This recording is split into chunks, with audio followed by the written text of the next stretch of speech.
In August tree.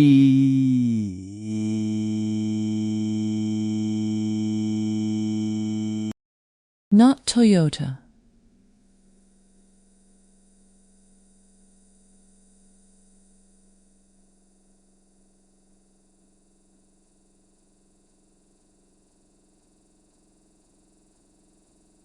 Not Toyota. Not Sony.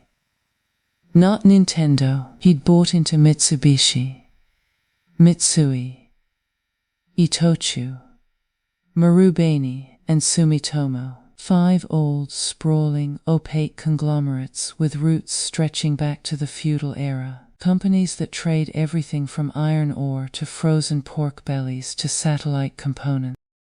The reaction from Wall Street was predictable confusion, skepticism, and a few politely bemused op-eds. Japan's economy had been stagnant for 30 years.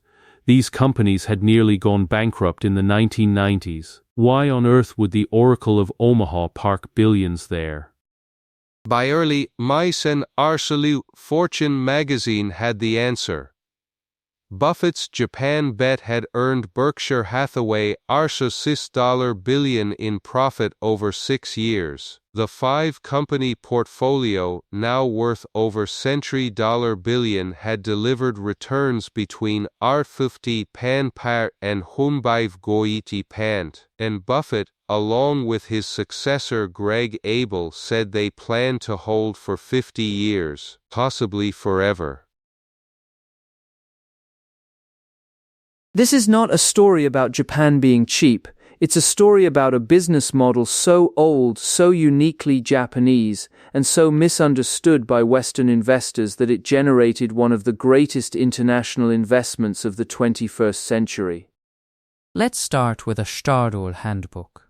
Sometime around Genshu, a photograph circulated in investment circles. Warren Buffett sitting at his desk in Omaha with a copy of the Japan Company Handbook open in front of him. The handbook, a dense printed directory of every publicly listed Japanese stock, is the kind of thing a tourist might find in the reference section of a Tokyo bookstore. Buffett, it appears, had been flipping through it looking for bargains. What he found stopped him cold. Page after page of companies trading at price-to-book ratios below 1, price-to-earnings multiples in the single digits, companies earning double-digit returns on equity. Buffett had described a similar experience years earlier when he'd picked up a Korean stock directory and noticed Korean companies were so cheap that you could practically buy them without reading their individual financial statements. Just buying the whole basket was obviously profitable. Japan, in Nissan Shuk, had that same quality. And the 5 companies that caught his eye most were the sogo shosha. Sogo shosha, pronounced roughly sogo shosha, translates literally as comprehensive trading company. But that translation misses almost everything that makes them extraordinary. There is no Western equivalent, not really. Imagine a company that simultaneously owns iron ore mines in Australia, convenience stores in Japan, a hospital group in Malaysia, a stake in a North American automotive retailer, an Aeronergy terminal in the Middle East, a salmon farm in Norway, and a chain of fashion brands in China. Now imagine that same company has been operating in some form since Sien Patsik Wusif Tain.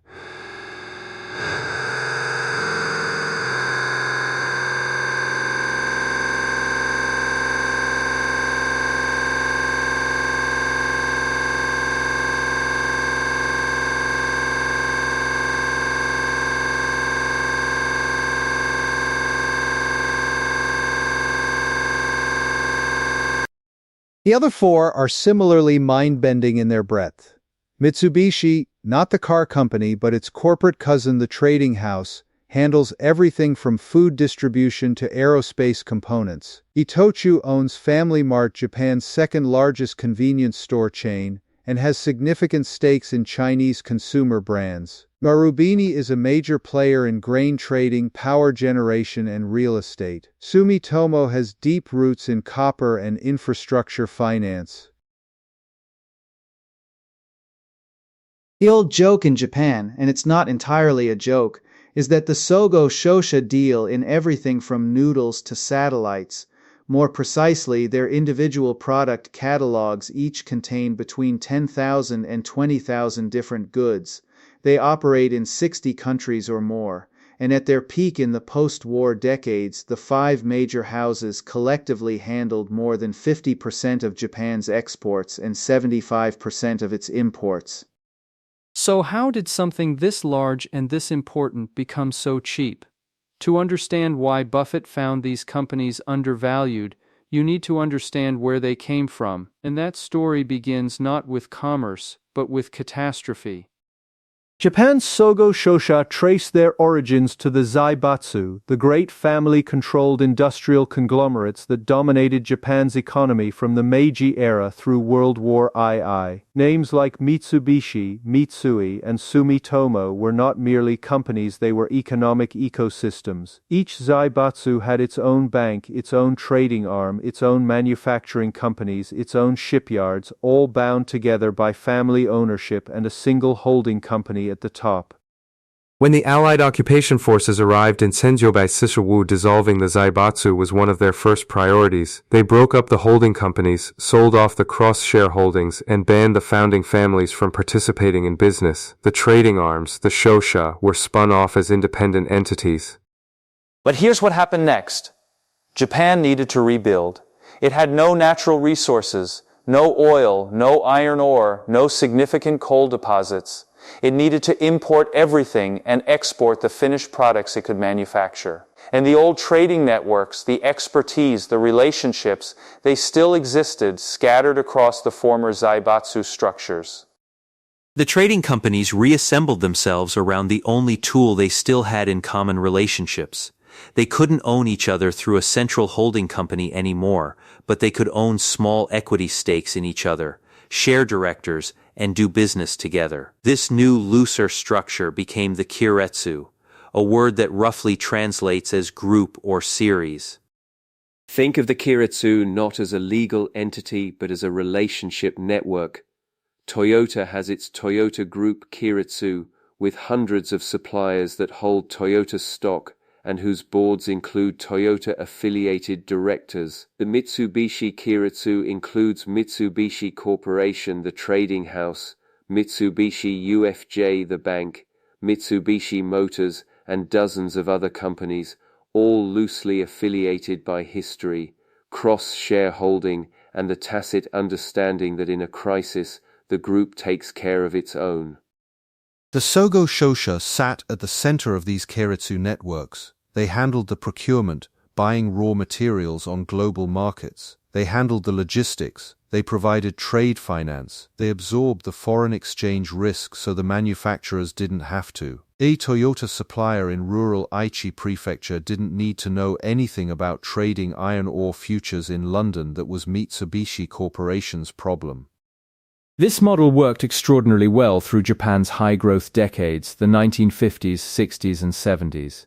The shosha became extraordinarily powerful. Then the 1990s arrived, and almost everything went wrong at once. The collapse of Japan's asset price bubble in the early 1990s is well documented. What's less often discussed is how close it came to destroying the sogo shosho entirely. These companies had used their financial muscle to pile into real estate and equity investments during the bubble years, a strategy that looked brilliant in Shinjubai Bashju and catastrophic in Shinjubai Bashju, and non-performing loans piled up. Stock portfolios collapsed. The domestic manufacturing clients who had relied on shosha for procurement were automating and globalizing their own supply chains, reducing their dependence on intermediaries. The situation was bad enough in the early 1990s. Then the Chenju Baekju Sippy Asian financial crisis hit. The Japanese financial system was in free fall. Yamaichi Securities, one of Japan's largest brokerages, collapsed. Long-term credit bank was nationalized. Rumors circulated that one or more of the major shosha might need government rescues. They didn't get them. What they got instead was restructuring, and it was brutal. The 9 major shosha that had existed at the start of the 1990s eventually consolidated to 7 through mergers, with smaller players combining to survive. The survivors shed businesses ruthlessly, they cut headcount, they exited low-margin commodity trading, the original core business, and replaced it with higher-value investment and project development. This was the pivotal transformation. The sogo shosha stopped thinking of themselves as traders and started thinking of themselves as investors. They would use their global networks, their relationships, and their balance sheets to take equity stakes in resource projects, infrastructure, and consumer businesses around the world. The trading flows would follow the investments. Mitsui bought into iron ore mines in Western Australia's Pilbara region. Mitsubishi took energy positions in Australia and the Middle East. Itochu invested in Asian consumer markets. Marubeni built out power generation assets. And crucially, they did all of this while maintaining dividend payout ratios that would make American corporate treasurers flinch.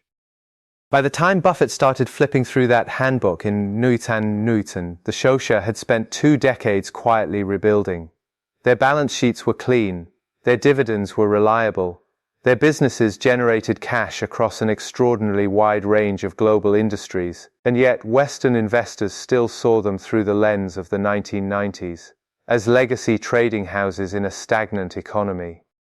The Japan Company Handbook said otherwise. What Buffett saw when he looked at the 5 shosha's financials was, in his own words, something remarkable: companies earning double-digit returns on equity trading at price-to-book ratios below 1, companies with P/E ratios in the 6 to 8 range, companies paying dividend yields of 3 to 5%, in Nisenju with U.S. Treasury yields near zero and U.S. equities at historically high valuations. This was extraordinary. But Buffett's Japan trade had one more dimension that made it genuinely elegant: the yen carry trade. Here's how it worked. Berkshire issued yen-denominated bonds in Japan. Japanese investors bought these bonds in yen at very low interest rates. Borrowing costs in Japan were running around late 10 to each %. Berkshire then used the yen proceeds to buy shares in the 5 shosha, which were paying dividends of 3 to 5%. The dividend income exceeded the bond interest payments by roughly 3 to 4 percentage points annually, a carry trade that effectively allowed Berkshire to generate positive returns before the shares had even appreciated. As Wisdom Tree noted in March of Mai, the annual dividend income from the Japanese investments was expected to total approximately $8 million in T-sen of against interest costs on the yen bonds of approximately $8 million. That's a spread of roughly $T-sen million per year, just from the carry. The stock appreciation was the bonus. By late Iten Arsawu, Berkshire had issued nearly 2 trillion yen, approximately $6 billion, in yen-denominated bonds, making it one of the largest foreign borrowers in Japan's credit markets. The genius of this construction is that it also hedges the currency risk. If the yen weakens against the dollar, the bonds Berkshire owes become cheaper in dollar terms, roughly offsetting any decline in the dollar value of the Japanese equity holdings. At the current exchange rate of around 52 yen to the dollar, the yen has weakened substantially over the past year, down roughly 8%. That hedge has been particularly valuable. Buffett's Nardiasai 5 letter to shareholders put it with characteristic economy. We simply looked at their financial records and were amazed at the low prices of their stocks. By March, Berkshire had raised its stakes in all 5 companies to nearly % each, the maximum they had initially agreed to with the shosha's management. Then they negotiated to raise that ceiling. As Buffett wrote, as we approached this limit, the 5 companies agreed to moderately relax the ceiling. By September, Berkshire's stake in Mitsubishi had crossed % and its Mitsui stake exceeded % on a voting rights basis. But why did the shosha's management agree to this? That question reveals something important about how these companies have changed. For most of the post-war era, Japan's large corporations were deeply uncomfortable with activist shareholders and concentrated foreign ownership. Close shareholdings within keiretsu networks were specifically designed to make hostile takeovers impossible. Management operated with enormous autonomy from shareholders. Dividends were paid out of obligation rather than conviction. That has shifted dramatically over the past decade under sustained pressure from the Tokyo Stock Exchange and the government. Japan's Nuosensu corporate governance code required companies to explain or comply with governance best practices. The TSE's Nuosensu campaign specifically targeted companies trading below book value, essentially telling them that trading below 1 times book was embarrassing and they needed to fix it through buybacks, higher dividends, or genuine operational improvement. The shosha responded. Morningstar has noted that the 5 companies have all committed to progressive dividend policies, meaning dividends can only go up or stay flat. They've initiated significant share buyback programs, and they've been remarkably candid in explaining their capital allocation strategy to foreign investors. Buffett himself praised this in his annual letter, noting that the 5 companies had an admirable disposition to repurchase shares when this is warranted. He also applauded their modesty about executive compensation, a somewhat pointed contrast to U.S. corporate practices that Buffett has been increasingly critical of.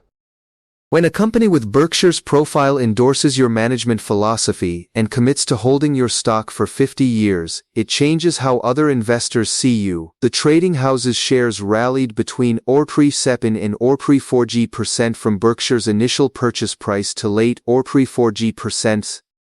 There's a concept in Japanese business culture called companyism, a slightly critical term for the Japanese tendency to treat the corporation as the primary unit of social organization, more important than the individual, the family, or even the nation. The shosha embody this in an unusual way.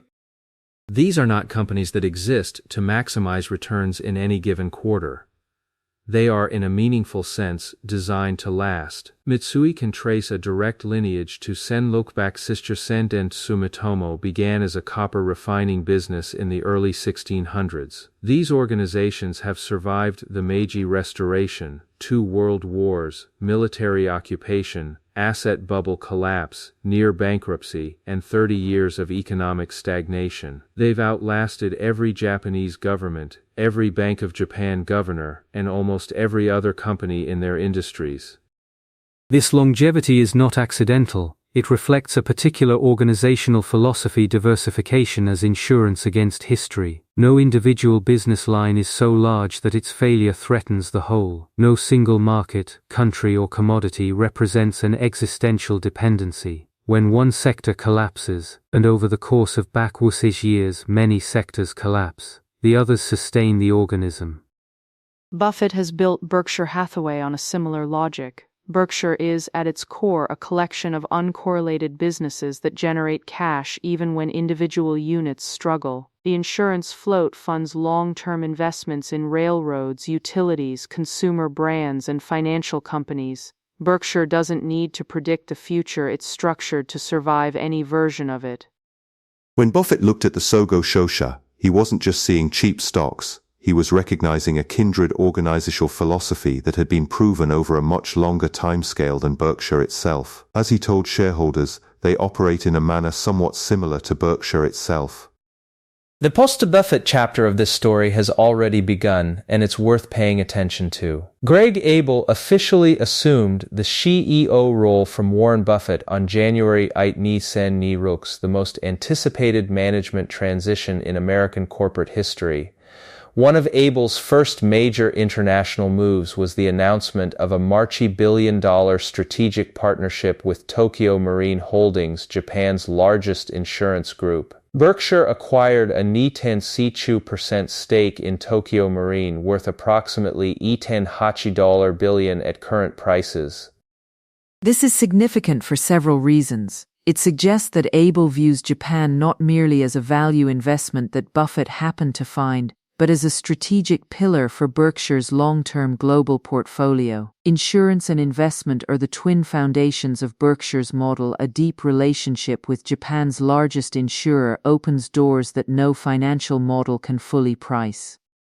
It also suggests that the sogo shosha trade was not a one-time insight, but the first chapter in a much longer relationship between Berkshire and Japan's business establishment. The shosha have relationships throughout Japanese industry. Tokyo Marine insures much of it, and Berkshire, with its reputation for patient forever holding capital, is precisely the kind of foreign investor that Japan's business community can trust. So what's the Japan factor here? What's the thing that Buffett saw that a generation of Western investors missed? I'd argue it's this: Western investors were applying the wrong mental model to the sogo shosha. When they looked at these companies, they saw conglomerates, and Western investors don't like conglomerates. The conventional wisdom in American finance, at least since the 1980s, is that conglomerates should be broken up. The conglomerate discount is a real phenomenon in valuation theory. Diversified companies often trade below the sum of their parts because investors would rather pick their own exposures. But the sogo shosha are not conglomerates in the Western sense. A Western conglomerate, think G in its late Jack Welch phase, is a collection of unrelated businesses assembled through acquisition, often with a financial engineering rationale that has little to do with operational logic. When interest rates rise or credit tightens, Western conglomerates tend to fall apart because the financial glue holding them together dissolves. The sogo shosha's diversification is operational, not financial. Their businesses are connected through supply chains, logistics networks, and relationship capital that took a century to build and cannot be replicated. Itochu knows the Asian consumer market because it has been trading in it for back-yux's years. Mitsubishi's R&G positions exist because Mitsubishi has been managing Japan's energy supply chain for generations. These are not financial holdings to be sold when the price is right. They are the accumulated knowledge of how the world trades. Western investors looked at the shosha and saw opacity, complexity, and low returns, the hallmarks of the bad kind of diversification. Buffett looked at the same companies and saw something different, the good kind, the kind that survives. That's the Japan factor. The value was hiding in plain sight, in businesses so old and so Japanese that Western analytical frameworks simply didn't know how to price them. Suham fork, a willingness to read the financial records without cultural prejudice, and the patience to hold for 50 years, that's the entire trade. The real question now is whether this changes how the investment world thinks about Japan more broadly. The shosha have been rehabilitated. Japan's corporate governance reforms are ongoing. The TSE is actively pressuring companies to address their low valuations. A generation of Japanese companies that the West dismissed during the lost decades has spent those same decades accumulating cash, cutting debt, and building global positions. Buffett found 5 of them. There may be hundreds more.